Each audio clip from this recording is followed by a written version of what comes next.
Hannah's Heart, Chapter 2. The Garden Within. Hannah's hesitation barely lasted a heartbeat.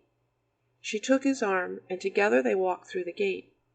It had swung inward as it opened, and quietly shut again as they walked beyond its edges. Her wildest imagination couldn't have dreamed this.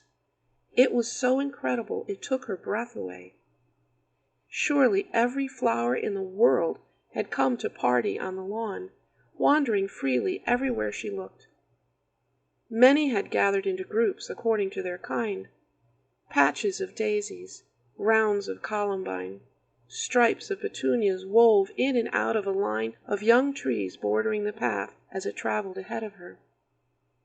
Over to the left, a dozen topiary couples portrayed the various poses of a waltz on a dance floor of creeping phlox.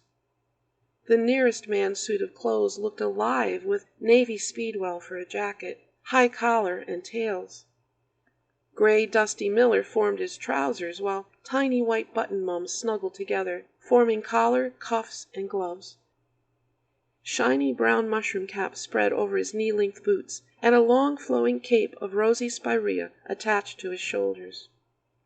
His partner's gown was also formed by the rosy spirea, her skirt flowing out gracefully around her. White mum cuffs and gloves completed her arms, and a wide white mum collar encircled her neck. Faces were formed from tiny pale pink roses, and larger yellow and amber mums dotted their heads for hair. The man's left hand was raised to hold the lady's, while the other gently held her waist. Each couple had their own color scheme, carried out by different varieties of colorful flowers and greeneries. Immediately to Hannah's right stood a towering gorilla made entirely out of flowing, draping Spanish moss. Arms lifted high in the air, eventually he would appear to be grabbing for a branch of the rising oak tree behind him, but the tree was only 5 feet tall at this point. As if to give reason for his current pose, one foot was held aloft, and he seemed to be mimicking the dancers across the way, in his own fashion. A galloping line of topiary ponies made their way along the path ahead of them, pink, purple, blue, red, and yellow, all running down towards a distant stream and walking bridge. Lastly, a colorful chameleon lay along the lower branch of a nearby leggy bush. Hannah looked closer at this one, just to see what kind of tiny, tiny flowers it was made of, and found a dozen more tucked among the leaves. The Rose Bowl parade floats on New Year's Day couldn't hold a candle to this. It was all so lifelike, so intricate. Any moment you expected the music to begin and the dancers to twirl away in each other's arms, the monkey to scratch himself, the ponies to take off trotting, or the chameleons to change colors like flashing Christmas lights. How do the flowers? I had an idea of what I wanted them to do, to look like, and they arranged themselves. I provided the framework, they provided the color, he answered. They are enjoying the finished effect as much as we are. Another question bubbled to the surface. But won't they? No, dear one. Nothing dies here. Nothing gets destroyed, or harmed, or broken. Not if you are doing your job. My job. Alarmed, Hannah looked up into his face, but at least for the moment he seemed completely unconcerned. Have you noticed the waterfall yet? Look, just beyond the dancers. He pointed just over the shoulder of the nearest topiary woman, and Hannah sidestepped to follow his finger with her eyes. Not far from where they stood, the ground began to rise into a hill. At the top was set a wall of large rocks, alive with flowing greenery and more flowers. A narrow veil of water fell over the wall, down into a deep basin. The basin would fill, then flow over, falling and pooling the same way into 4 or 5 different levels on its way back down the hill, until the water finally rested in a pond below. Everywhere around and amidst the pools and rocks grew tall spires of fireweed and fuzzy thistle heads. Tall, stately lupine poked up above the flowing beds of elephant ear leaves. Various creeping mosses and greens wove in and around an inviting little gazebo that nestled among a grouping of large boulders. Hannah and her mother had once delighted in looking through the gardening magazines at the front of the grocery stores, laughing and pointing from one to the other, nodding heads and shaking them until they finally decided which one to take home with them. Then they would cozy together on the couch and look through the pages, dreaming out loud about the beautiful flower gardens and lovely creations within the book, trying to recreate them around their own home. A gazebo had been their fondest wish, a promise broken by life events and then forgotten. The memory gave her a sudden pang in her heart, a furrowing of her brows. They hadn't so much as gone to the grocery store together in such a long time, and gardening together was certainly become a thing of the past. "It's all so lovely," she said, smoothing her face and hoping he hadn't seen. "Kamali said you just started the garden this morning, though. How did I do so much so quickly?" He finished her question. "It's part of the secret of the garden, of all that exists in this dimension. Everything here responds to love. A seed can be planted, watered, and grown all within moments. A tree can be planted with a kind thought, watered by a loving deed, and flourish and bloom within an afternoon. It's all connected to love.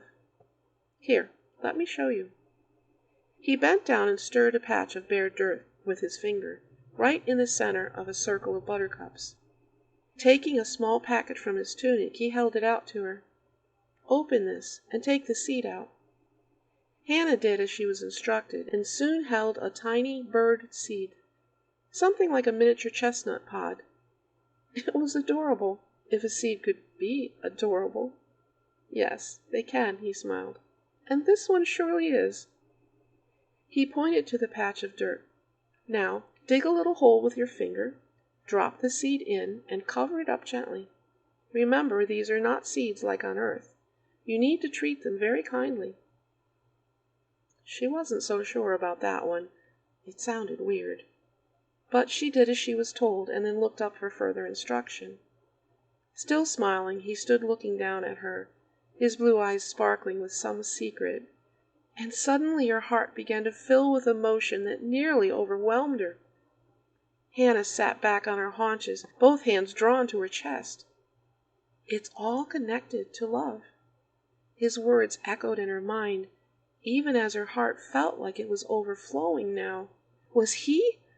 Hannah's thoughts whirled. No, how in the world could he do that? People can't do that. People love each other. They don't make feelings. They sure don't send feelings. Not literally. Not from one heart to another. This must just be part of the dream. One thing was sure. She wasn't doing it to herself. The strong, sweet sensation made her heart ache to hold on to it as it flowed through her. Memories of a time long ago began to flash on the screen of her mind. "Okay," she spoke out loud, suddenly breaking the flow. "Time to get back to real. Now what?" He cupped his hands one over the other, then drew them apart again. In the space between, a tiny white cloud began forming. As he concentrated on it, the little puff grew larger, then a little gray, then bigger and darker still. He looked up at her with a grin. "Okay, it's ready. Take this and hold it over the seed.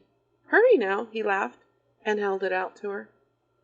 Hannah would tell this story over and over again to Evan in the months to come, and he never stopped giggling when she did. She'd hesitated, so he finally took her right hand and held it up, then moved the now shoebox-sized cloud over to her. "Hold it over the seed and let go. Quickly now." She did as she was instructed, but apparently she'd waited a little long. The cloud slid from her hand to hang over the dirt, but by then impatient little thunderings and lightning bolts had started to move around in the middle of it. Before she could remove her hand all the way, The tiniest ray of lightning shot out and just nipped her thumb. She yelped in surprise and stuck the offended digit in her mouth, until she realized it hadn't hurt, after all. Not really. One glance at those sparkling eyes told her he'd had something to do with all of that, too, and together they burst out laughing. "Swift obedience is highly prized around here," he commented pointedly, then dropped his eyes back to the cloud. "Now, watch what happens." The cloud had turned a deep gray now, and soon water started pouring down from it. It rained out, thoroughly saturating the soil, growing smaller and smaller, like a deflating balloon, until a single last drop was released, and it disappeared with a little pop. Where the rain had fallen, the barest of green could be seen poking up. "That's so cool! How did you do that? How long will it take to grow?" "This is a reticulated marnin tree." He helped her back to her feet. "Its growth depends a lot on the person who planted it. The fruit is very special, something very useful at times." He reached out to brush a little dirt from her hand. "Another time, once it's grown and bearing, I'll explain more about it." She wanted to stay and watch, convinced it would grow right before her eyes if she did, but he turned in the direction of the hedge wall again and pointed. "There's something special over this way I'd like to show you, if you don't mind." She hadn't noticed before that the path divided off in that direction, but now it stretched along in a graceful curve. No longer composed of small pebbles, this pathway was made of large, flat, dove-gray stones, forming giant step places to walk on, and intergrown with tiny purple campanula flowers between the cracks. A short stone wall bordered one side of the path, and waves of heart-shaped clumps of flowers spilled over the top. Hundreds of pale pink butterflies, no bigger than the size of her thumbnail, gathered on the flower hearts, adding a splash of contrast to the color, like shading from an artist's brush. Everywhere she looked was more wonderful than the last. Hannah closed her eyes and breathed in the indescribable fragrance that seemed to change with each breath. Sweet, pungent, woodsy, minty, piney, wispy. No one description could capture the bouquet of scents that came drifting by on a constant but gentle breeze. The two walked silently side by side until soon she could hear the tumbling splash of a water fountain somewhere ahead of them. A few steps more and the path rounded the edge of the wall. Before them lay a smooth little clearing in the middle of dozens of flowering dogwoods. "Here we are, dear one," he said as they came to a stop. So far the garden had been lovely. Now it had become magical.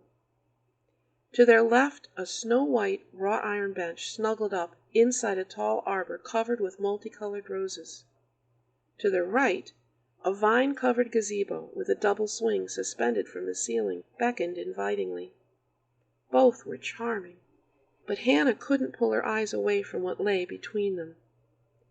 In the very center of the clearing spread out a massive fountain, easily 30 feet across, with a retaining wall that came up just below her waist. The more she looked, the more amazing it was. "Truly beautiful, isn't it?" the man said softly. "I think this is my favorite part of this garden, so far." He stood there watching, arms crossed, and gave a pleased sigh. "Don't you think so, Hannah?" Hannah was too lost in watching to answer. She'd never dreamed anything like this before. Suspended right in the center, high above her head, was an enormous heart completely formed of water. How does it hold its shape like that? How does it stay there like that? No matter how she looked, there was no support for it, no pipe running up to it. It just was. Droplets would form on the surface, slide down towards the bottom, growing and growing and growing until finally one would burst open and birth, well, all sorts of things. One was forming now, and out popped a fat purple fish. The droplet poured out, down to the pool, and the fish swam right along in it until it plunged into the water. Immediately it was surrounded by other fish, like a welcoming party, and then several would swim away with it. She watched a dozen or more swell, burst, and land into the pool, and be led away. There seemed to be holes, or tunnels maybe, in the walls of the fountain. But where could they lead to? Transportation tunnels, little one. This fountain is a birthing station for all the waters in your garden. Watch now. This one will really surprise you. A huge droplet was hanging from the bottom point of the heart now. This must be a tuna or something, she thought, then let out a squeal of delight as a baby otter burst out and slid down into the pool. Oh, he's so adorable! Other otters had already surrounded it, fussing over it, smoothing its hair, and lifting it up to the surface to float. Would you like to say hello? With a wave, he beckoned the newborn creature over to where they were standing. Sit here on the ledge, Hannah. He helped her up until she sat facing the water. Put your feet right into the water, he smiled. As she did, the otter lifted his head up from the water and wiggled his whiskers at her, just as though he was wondering what in the world she was. She's safe, he spoke softly. Don't be afraid. You can come and say hello. Hannah was sure she saw the creature smile. Then it dove down into the water to gain momentum and leapt up on the ledge right in front of the man. It stood up on its hind legs and gave a little bow to him, and then turned to look Hannah over one more time. Hannah patted the place next to her, and the next thing she knew, the otter had crawled up into her lap and curled up to sleep. There's something wonderful and innocent about new life, isn't there? His voice came over her shoulder as he peered down. Pure and innocent. Hard not to give your heart to it, I always found. She'd never held anything this new, but it was stirring up other memories she didn't want to look at. Tears were forming, but she didn't want him to see, and kept her heart ducked down, stroking the fur of the tiny being in her lap, watching its little chest rise and fall with each breath. Time to let it go again, dear one. But it's only been a few minutes. Here come the others to take it. She didn't understand the pang in her heart as she heard the older otters chattering to the baby. She'd never held so sweet a creature, never had a pet or anything else that was just hers. As much as she longed to keep it, she knew she had to let go. As the baby woke and yawned, flashes of her mother's face kept coming into her mind. There are no accidents in my world, little one, no coincidences. Letting go of love is very, very hard. Keep this tucked into your own heart, dear one. Remember this time and these feelings. The baby otter slipped off her lap and plunged into the water. One last time his little head emerged from the water just in front of her. With a mischievous glint in his eye, he winked at her and spit a stream of warm water up into her face, then ducked down and swam away with the others. The man's laughter rang out as he held out a pocket handkerchief to her. Maybe it's time to explore what else the garden holds, yes? Let's see. The gazebo or the path over there? A simple white square of parchment appeared before their eyes as he spoke. Refreshments will now be served in the gazebo as requested, read the words on the paper. As soon as he had studied it and nodded, it disappeared again. Looks like the choice has been made for us. His ready smile spread over his face again, and more twinkles shone from his eyes. Shall we go sit in the gazebo? The scent of chocolate and a sweet nutty smell came drifting on the air, and soon they were seated with a table and tray of hot cocoa mugs and cookies. The splashing of the fountain was a pleasant background sound, while he poured out a cup for each, and urged her to choose from a variety of sweets. It occurred to Hannah as she thought about the fountain. Up to this point it had seemed unnaturally quiet in the garden, as though something was missing. Animals, Hannah suddenly thought. There were birds outside, and fish and water animals in the fountain, but she had not seen a single bunny or squirrel or anything. Not anywhere, in the fields or paths or anywhere. I wonder why. It would be nice. The thoughts had no sooner formed than a high-pitched chitter-chitter-chit began to run along the railing beside them. A chipmunk? No, a family of chipmunks was making their way towards them. Hop, hop, hop, as they reached the little table. 1, 2, 3, they all leaped onto it, and sat up prettily, hands folded before them, little faces looking to see if they could share, please. Hannah burst out laughing at their comical little heads, cocking back and forth with the question. She took a few crumbs and tentatively held them, wondering. They won't bite, don't worry. If you hold out your hand, they're more than likely to climb right on, he told her. She reached out one palm, and the smallest of the trio climbed aboard, ran straight up her arm, and sat chirping into her ear. It sounded like the tiny animal was humming a little tune. To her astonishment, it began to sing, "The king is here, come hear my cry. Rejoice with me, the king is here." Finished with its song, the baby chipmunk ran back down her arm and joined its family, picking up some crumbs and stuffing them into its cheeks. I wonder what else. Boldly, she directed her thoughts towards a dozen different animals she was fond of, and out of the trees, down from the roof of the gazebo, and springing out from below the swing came her reward. 2 plump, soft brown bunnies came from under an azalea bush, and hopped up on the table to join the chipmunks, twitching their long ears and sniffing at the cocoa pot. A squirrel, bushy tail whisking back and forth, climbed down one of the posts at the front of the gazebo and clung there, chattering at them and eyeing the cookies. A doe and its fawn came walking around the corner and poked their heads into the opening, gazing at them with soft brown eyes. Soon a fat baby skunk waddled out from beneath the swing, and a pair of tiny field mice circled their way down the chains that held it to the roof. She stared in amazement, wondering if she had thought too much, when a silvery gray wolf came loping across the lawn. Beside the wolf, a giant brown bear lumbered along, trying to keep up. Once the unlikely pair reached the front railing of the gazebo, the duo sat down quietly and politely, waiting for a sign from their master's hand. One more celebrant came.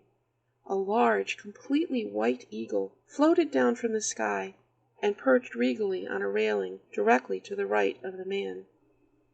Now that the animals were gathered, together they took up the song the baby chipmunk had begun. "The king is here, for this we cheer. Rejoice with me, the king is here." All fell silent, allowing the tiniest member to repeat his stanza. "The king is here, come hear my cry. Rejoice with me, the king is here."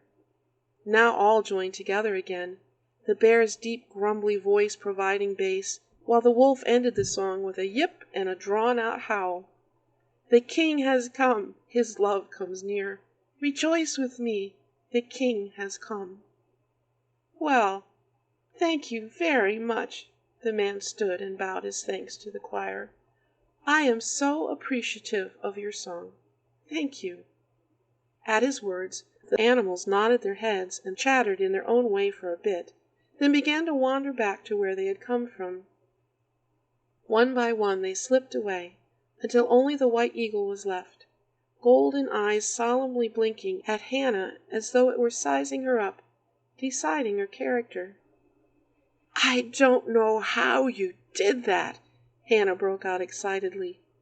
"No, maybe I don't know how I did that? But now I have 1,000,001 questions, and I just have to ask." Hannah had been a little tongue-tied this whole time, answering him yes, but sparingly. But the appearance of the animals, their song, the comfort of being in his presence finally loosened it and outpoured everything she'd been wondering up to this point. We really are here, aren't we? She breathed quietly, looking again at the magnificent eagle. I mean, I'm not dreaming. I'm really sitting somewhere. And you are really real. Seriously, a real live person is sitting next to me in a very real gazebo. She grabbed the swing's chain and shook it a little. This is real metal. The seat is reeling, holding us up. The flowers feel real. They smell real. The water is wet. The grass is... Well, the grass is soft. Her lips pursed at that statement. That's a question right there. Deciding to ponder that another time, she looked out over the clearing, hoping to see one of the animals lingering somewhere. I don't know how you got the animals to come. Her eyes fell to her lap. And I'm still not at all sure I really heard them singing.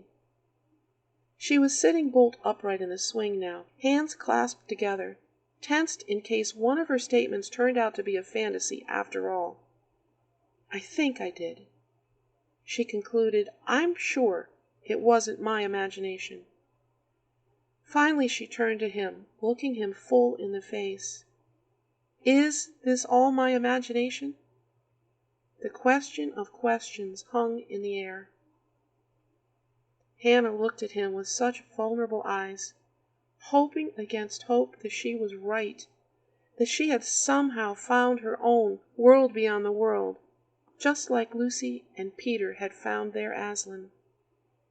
She knew that it was impossible, but the stress and tension of her life for the past 2 years had bottled up 1,000 emotions in her heart and soul, and suddenly it all just became too much. Too much to think she was merely dreaming. Too much to believe that life didn't hold more than day-by-day loneliness and pain and sorrow. There had to be more. There had to be. She held his eyes with her own, took a deep breath, and finally asked, Who are you? He had waited quietly beside her, just watching up until now. At this final question, he closed his eyes and solemnly nodded his head. Now the familiar, deep chuckle rumbled in his throat. Then his entire face seemed to smile down at her. You invited me here, he answered, bringing both palms up flat to the sky in a gesture to fit the words. Don't you remember? There, centered in the palm of his right hand, lay a round, deep scar, the size of a 50-cent coin. She hadn't seen this before. She reached a finger out to touch it, and he closed his other hand over hers. There, in the center of this other hand, was the same thing. How could she have missed it? She sat forward to look more closely. One of his feet poked out from beneath the swing, and there, another scar, exactly like the one on his hands. She was sure if she could see the other foot, there would be one to match it. Suddenly the man was clothed in a long, flowing robe of the purest of whites. It was girdled with a wide band of pure gold, and fell all the way to the floor. Over this he now wore a sleeveless outer cloak of rich, deep purple. An intricate, embellished design of gold ran from the hem up the open edges and circled around the stand-up collar. Jesus! She cried out loud, bringing her hands to her open mouth. Oh, Jesus! She flung her arms around his waist and clung to him. Oh, Nana said you would come into my heart, but well, you know, that's what they always say in church. Her voice was a little muffled, lost in the folds of his robe. She picked her head up again to explain. And I always thought it was just a saying, not something that was really real. He was laughing in delight now at her excited words, and wrapped his arm around her, nestling her head back over his heart. Where her cheek lay, she could feel the fabric of his robe, softer than anything she'd ever felt in her life. Soft, the way a cloud should feel. Soft, like the velvety tip of a pony's nose. She brought her hand up and stroked it without thinking about what she was doing, how very bold she was being. He was laughing in delight now at her excited words, and wrapped his arm around her, nestling her head back over his heart. Where her cheek lay, she could feel the fabric of his robe, softer than anything she'd ever felt in her life. Soft, the way a cloud should feel. Soft, like the velvety tip of a pony's nose. She brought her hand up and stroked it without thinking about what she was doing, how very bold she was being. Oh, my sweet, precious Hannah. He leaned down and kissed the top of her head. This place, these events, this time with me now, is more real than the life you live in the natural, dear one. He turned fully towards her, took her hands between his, and looked deep into her eyes, seeming to search through her whole body and soul with his gaze. This is my world, Hannah. This is my creation, and the life I now inhabit within you. It is simply another dimension, one you can only access once you've given your heart to me. He lifted her chin with his fingertips. We are inside your heart, you know, your spirit man and mine. I designed your spirit to be able to meet with me this way. Gently he reached over and smoothed a little unbelief from between her eyebrows. Really? Truly? We are here? His eyes crinkled with an unspoken joy. Your heart is a portal, as you might call it, to another dimension. Only through your spirit can you come here for now. Though it seems we are clothed in flesh, we are truly in our spirit man bodies. In the future, especially once the glorious days are come, we will be able to come here together at will, inviting all who would join us to gather here. Each and every soul who gives their life to me has their own unique garden. I begin planting it at the moment Holy Spirit opens the portal. I have much to teach you, sweet Hannah, much. I chose you from the beginning of the world for such a time as this. Just like Esther, I am raising up individuals in this time who will love me completely, trust me entirely, and follow me with their whole hearts, laying down their lives for the sake of the love of others and for my kingdom. He cocked his head to one side, considering. Your Nana Ann is such a one. She and I have had many lovely adventures together in her garden for many years now. Things in the world are rapidly changing, Hannah. His tone deepened, becoming more serious. There are things you don't yet understand. Time is beginning to come to a close.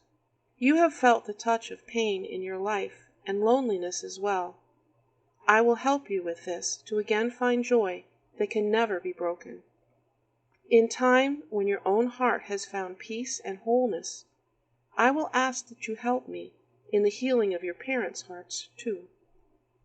At these words her head drooped to her chest, and her eyes burned with bitter tears.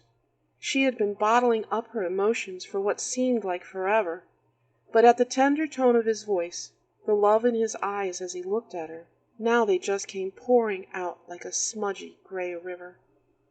Her shoulders began to quiver and shake with sob after sob until they burst from her with hot passion. He put his arms around her shoulders and drew her close to his heart again. They sat together that way for a very long time, until her sobs turned to quiet sniffles. Her heart had stopped racing and calmed down. Finally, she spoke to him. How can I help them? I'm still just a child in their eyes. They hardly even speak with me anymore. With an index finger, he tenderly captured one of the last tears that threatened to breach the dam of her eyes, and held it, suspended there, a perfect droplet of pain. A tiny crystal bottle appeared next to his finger, and he carefully scraped the tear into the vessel, and it vanished again. With love, dear. Renewed love. First from you to them, and in return, from them to you. Love! Her mind scoffed bitterly. Where was love in her life? Right now, 2 blocks down the street in a run-down tiny bungalow. A little more firmly he continued, yes, love. Your parents' hearts have been deeply damaged with pain that you cannot understand yet, not until you are older, and the enemy has done even more damage as they have slowly turned away from me. Enemy? Her thoughts started to stream away with the idea. What could he mean by that? People in this country didn't have enemies. At least not here, not where she lived. Maybe overseas people hated the Americans. She'd heard her father talking about things like that on the phone with his friend Dave. They talked about a lot of things she didn't care about, didn't care to understand. Elections, liars, race riots, policemen hating people, people hating policemen. She'd heard of bad things happening way down in Philadelphia, too, but that was miles away. Theirs was just a quiet backwoods town. No, not even a town, a village, tucked deep in the hills of Pennsylvania, half an hour from the nearest place that even had a dollar store, and 10 minutes even further to the nearest Walmart. There were more coyotes and skunks to worry about here than whether a race riot would break out. For heaven's sakes, Sandy Hines had been the only colored girl in her whole class this year, unlike the very mixed group of students she'd been used to in Tennessee. Quietly he broke into her thoughts again. You have heard of Satan before, my enemy. Now that you are on my side, so to speak, he has become your enemy too. But even he cannot stand against love. Nothing can. I defeated even death through love. We will talk of him in more depth another day. Love is who I am, Hannah. Love is the most powerful force on earth, and in heaven, and everywhere in between. It's not just a sweet feeling. It's not even a nice thing you do for someone. It's me, working through you, a child now of my kingdom. Without me, nothing and no one can truly love. With me, you can conquer anything that comes into your life that is sad, painful, hard, or even evil. His infectious smile broke through again, and the garden, which had begun to dim just a little with all the sad thoughts and memories, sprang back to brilliant light and color. He whistled 2 short notes, and soon a tiny bluebird came fluttering in through one of the openings of the gazebo and landed on his extended finger. These are things that we will talk about in times to come, for we will meet here as often as you wish, as often as you need to, and there will be times that I will call you here. You will see. But I don't want to spoil the joy of today with too much talk. There has been joy here, hasn't there? He gestured to Hannah to mimic his hand, and the tiny creature hopped down his finger and over onto hers. There it sat, peering up at her with bright brown eyes that seemed to want to tell her something. Go ahead, little one, he spoke encouragingly. Tell her. She'll listen now. The bird puffed out its little chest with a large breath, opened its beak, and out came a happy, lilting song. Love is patient, love is kind, love will always help you mind, never wants to have its way, never wants to take away. Love is what the King has given. Love upholds the rules of heaven. Love is who our King is. Love is who our King is. Love is glad when truth wins out. Love brings cheering, never doubt. Never puffs its chest out proud. Never speaks mean things out loud. Love is blind to others' faults. Love brings evil to a halt. Love is who our King is. Love is who our King is. Abruptly finished with its little concert, The bird bowed to Hannah, once to its king, and away it flew up into the nearest dogwood tree. Soon an entire choir of birds had picked up the song, and round they sang, till Hannah knew the words and the tune by heart and began to sing along with them. With a final repeat of the chorus, "Love is who our King is," the birds, almost as one body, lifted up into the air and flew off into the distance. Jesus sat smiling to himself, quietly humming the song for just a bit, as Hannah tried to absorb all that had happened over the past few hours. She had no idea how long she'd been in this wonderful place. She knew it couldn't last forever, and she was almost afraid to move or speak, for fear that the time was now over. A goodbye seemed to hang in the air somehow. "Don't be afraid, dear Hannah." His words underlined what she'd been sensing, that this was nearly the end of this adventure. "I will always be with you, now and forever. I live inside your heart. I will always be there when you call to me. I will be watching over you all the time. Never will I leave you alone." He looked up at the opening of the gazebo and called out, "Come." Before them stood a tall, slender angel dressed in a full white robe. A single golden girdle hung at his waist, with a scabbard and sword hanging from it. His eyes were the color of the sky. His hair was white as the purest snow. Parts of it looked so fine and soft it floated on the barest of breezes, like dandelion floaties being tugged to fly away. Across his chest ran a line of picture patches, each one depicting what looked like a battle scene in a war of some sort. An angel with bow and arrow in one hand ready to shoot. An angel pulling a shining sword from a scabbard. Scenes of strange weapons being fired. Oddly shaped shields being raised against an unseen enemy. Hannah looked at Jesus with one eyebrow raised. "Is this who I think it is?" "Come, Kamali, your charge awaits you."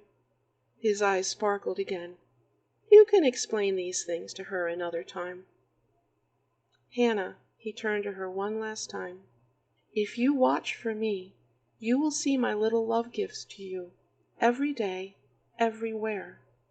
If you listen deep in your heart for me, you will learn to hear my still small voice within you, even in your natural world, and we will speak together, anytime, anywhere. Nothing will stand between us if you begin to walk in my love and push away from the way the world thinks and does things. Holy Spirit is within you too, there to guide you and help you." He placed a finger on her lips. "We will talk about his job within you another time, too. Now it is time to return to your family. Kamali will be with you always as well. He is my helper to keep you safe." He looked up fondly at the tall angel. "He has been your guardian from the day you were born." Nodding a grateful thank you, he commented, "It is a great day to meet the one who watches over you day and night in my service. I bless you now with the gift of love."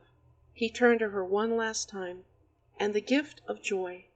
Watch for them, welling up within you, coming from your heart. These will be a sign that Holy Spirit is there helping you. To help you remember, I will send you tokens of these gifts for you to hold and keep for yourself in the natural world. Remember, I am with you always. Trust me." And everything faded away into the mist. A persistent knocking began to pierce her consciousness, and Hannah realized she was lying on her back again. She flung out her arm, hoping against hope to find the pebble path and the grass, but the smooth, velvety feel of her coverlet met her hand instead. "Hannah! Mom wants you! Hannah! She's getting mad now." With a deep sigh, she recognized Heaven's high little voice floating through the door. "She's been calling you for a long time. Hours, I'll bet. Hannah, please come out." A glance at the clock told her it had been exactly 22 minutes since she had first entered her room and locked the door behind her.